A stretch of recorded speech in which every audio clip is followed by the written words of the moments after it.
The Siege of Catubig was a long and bloody engagement fought during the Philippine-American War, in which Filipino guerrillas launched a surprise attack against a detachment of U.S. infantry, and then forced them to abandon the town after a 4-day siege. It began on April 15, 1900, and lasted 4 days before the survivors were rescued. The attack was very similar to the Balangiga Massacre south of Catubig a year later. Background: a few days before the battle, the U.S. 43d Infantry Regiment was sent to Catubig, on the northern part of the island of Samar, to stop guerrillas from getting supplies from suspected sympathizers. This was a time when conventional war in the Philippines had been abandoned and had entered the new phase of guerrilla warfare. The 43rd were relatively raw recruits and had little experience in combat.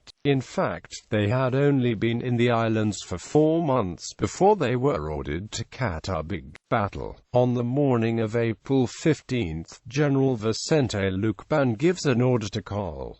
Enrique-de to attack the Americans in Catubig. Under the command of Col. Enrique-de and hundreds of Filipino guerrillas attacked American forces, armed with bolos, pistols, spears, and Mausers. The guerrillas used cannon and rifles to drive the entire regiment into the church. After 2 days of withstanding fire and attempts to set the church ablaze, the Americans retreated to the river. Setting fire to the barracks, the Americans made for the river, but the Filipinos were ready and the American retreat lost all coordination, and in the panic 19 were killed and 3 wounded as they claimed. The American survivors reached the river bank and dug makeshift trenches with the bayonets. The Americans held out for another 2 days, though the Filipinos were only 100 yards away. They kept the guerrillas in check until a rescue party in the steamer August came to their aid. Aftermath.